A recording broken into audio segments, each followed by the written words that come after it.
Assalamualaikum warahmatullahi wabarakatuh. Kami, kelompok 2, kelas E3, akan mempresentasikan tentang otonomi dan desentralisasi pemerintahan daerah. Sebelumnya, perkenalkan anggota kelompok kami. Yang pertama ada Elvandi M. Harahap, ada Daniel Sinaga, ada Karisma Chantaseka Putri, ada Resti Sandiadita, dan yang terakhir ada Satria Arya Dinata. M. Harahap, ada Daniel Sinaga, ada Karisma Chantaseka Putri, ada Resti Sandiadita, dan yang terakhir ada Satria Arya Dinata.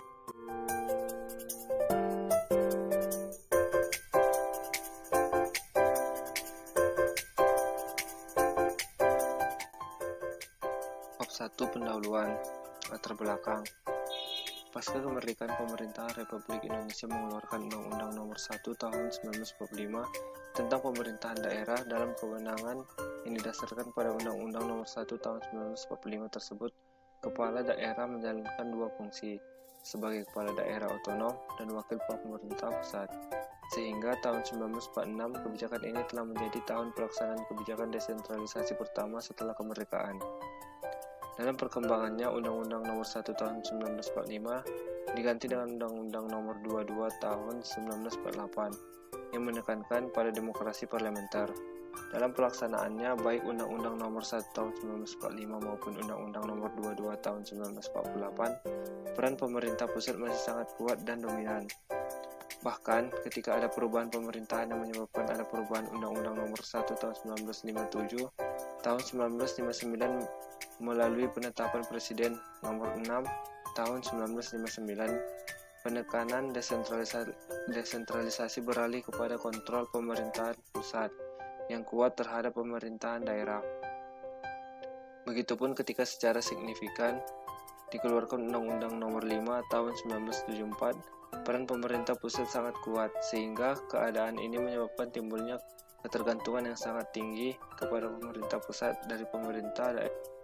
Rumusan masalah yang pertama, filosofi dan paradigma Undang-Undang Nomor 6 Tahun 1959. Yang kedua, peran masyarakat dalam perencanaan kebijakan. Lalu yang ketiga, fenomena dan masalah pembentukan daerah otonomi baru. Kompetitor tidak langsung. Yang pertama, mengetahui filosofi dan paradigma mengenai Undang-Undang Nomor 6 Tahun 1959. Yang kedua, mengetahui apa saja peran masyarakat dalam perencanaan suatu kebijakan. Yang ketiga, mengetahui fenomena dan masalah apa saja dalam pembentukan daerah otonomi baru.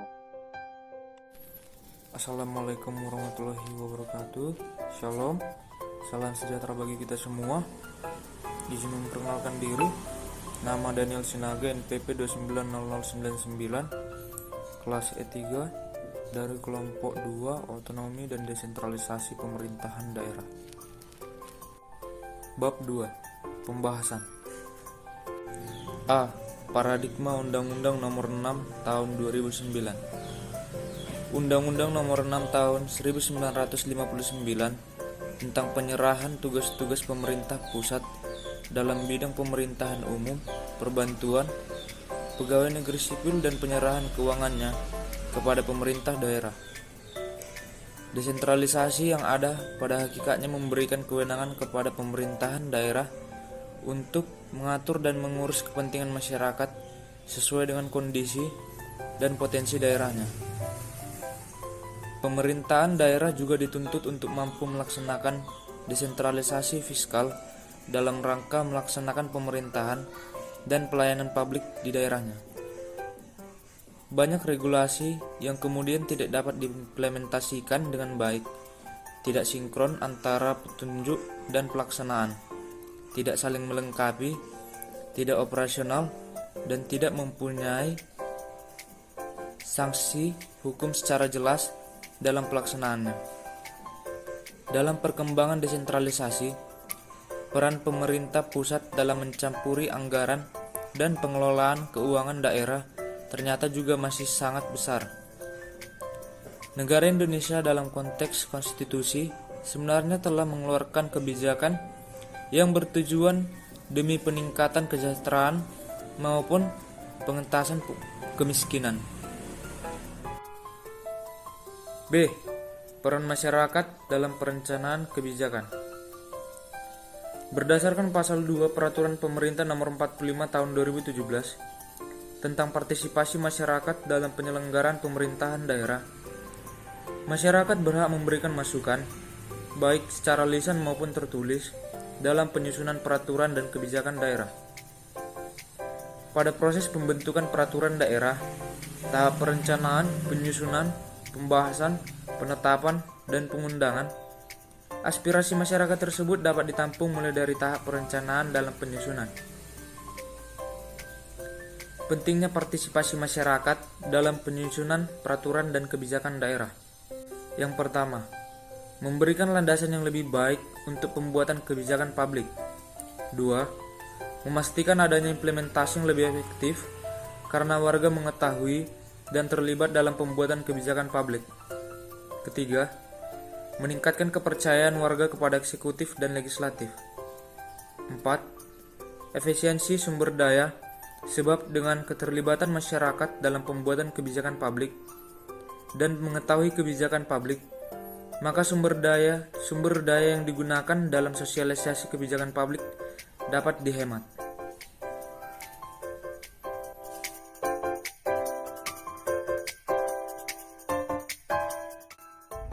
Di sini saya akan menjelaskan alasan utama mengapa partisipasi masyarakat sangat penting menurut Conyers tahun 1994. Yang pertama, sebagai sumber informasi.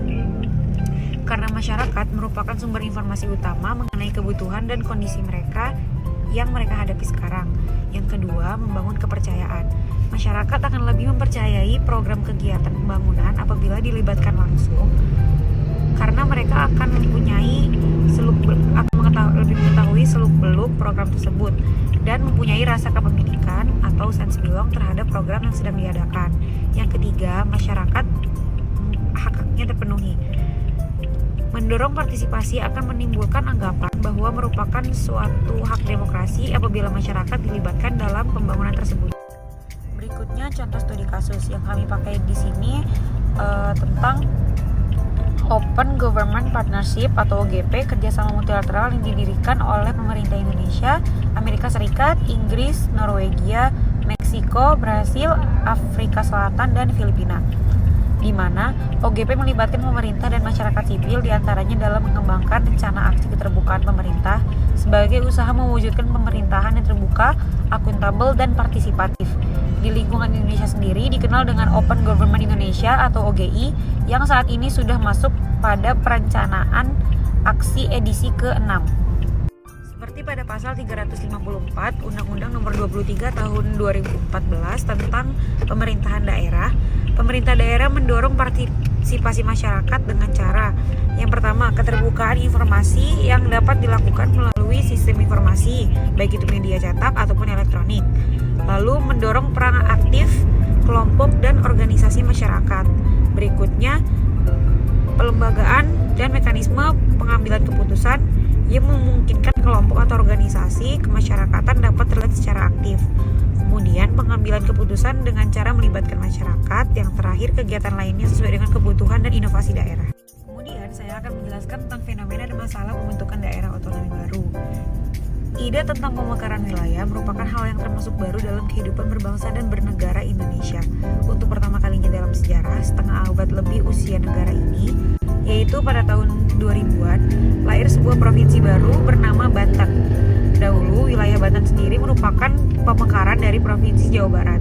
Selanjutnya diikuti pula dengan munculnya Provinsi Bangka Belitung yang merupakan pemekaran dari Provinsi Sumatera Selatan, lalu Provinsi Gorontalo dari Sulawesi Utara, Kepulauan Riau dari Riau melalui undang-undang yang dibentuk pada tahun yang sama.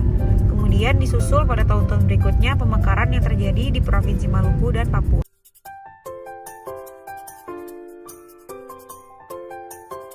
Ya, selanjutnya tujuan pemekaran perlu dipahami secara seksama bagi daerah otonomi yang melakukan pemekaran wilayah, karena pemekaran wilayah merupakan suatu proses pembagian wilayah menjadi dari satu wilayah dengan tujuan meningkatkan pelayanan dan mempercepat pembangunan. Pemekaran wilayah juga diharapkan dapat menciptakan kemandirian di daerah tersebut. Tujuan pemekaran sebagaimana tertuang dalam berbagai peraturan perundang-undangan dimaksudkan untuk meningkatkan kesejahteraan masyarakat melalui yang pertama, peningkatan pelayanan kepada masyarakat. Yang kedua, percepatan pertumbuhan kehidupan demokrasi. Yang ketiga, percepatan pelaksanaan pembangunan perekonomian daerah. Yang keempat, percepatan pengelolaan potensi wilayah. Yang kelima, peningkatan keamanan dan ketertiban. Kemudian, tujuan pembentukan, penghapusan, dan penggabungan daerah dalam meningkatkan kesejahteraan masyarakat dengan yang pertama, peningkatan pelayanan. Yang kedua, pertumbuhan demokrasi. Yang ketiga, pembangunan perekonomian. Yang keempat, pengelolaan potensi daerah. Yang kelima, peningkatan keamanan dan ketertiban. Yang keenam, penyerahsiaan hubungan pusat dan daerah efisien. Yang ketujuh, memperpendek rentang kendali. Dan yang kedelapan, memperpendek jarak mengadu atau komplain. Selanjutnya, pembentukan daerah di mana substansi yang dibutuhkan menurut undang-undang yang dimaksud pada pasal 4 ayat 2 berupa: yang pertama, nama wilayah. Yang kedua, cangkupan wilayah. Yang ketiga, batas wilayah. Yang keempat, ibu kota. Yang kelima, kewenangan. Yang keenam, pejabat kepala daerah. Yang ketujuh, pengisian DPRD. Yang kedelapan, pengalihan pegawai. Yang kesembilan, pendanaan. Yang kesepuluh, peralatan dan dokumen. Yang kesebelas adalah perangkat daerah.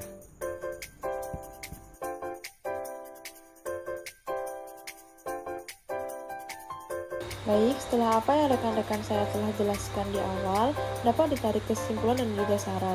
Untuk yang kesimpulannya, penjelasan Undang-Undang Nomor 6 Tahun 1959 tentang penyerahan tugas-tugas pemerintahan pusat dalam bidang pemerintahan umum, perbantuan pegawai negeri, dan penyerahan keuangannya kepada pemerintahan daerah.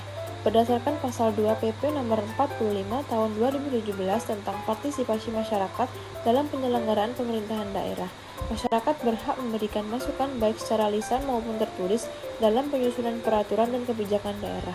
Untuk sarannya, calon daerah otonom baru saat disahkan sebaiknya tidak langsung diberi kewenangan sebagai daerah otonom, tetapi menjadi daerah administratif dahulu. Proses transisi untuk memantau perkembangan daerah ini perlu diberlakukan selama minimal 5 tahun sejak pembentukannya.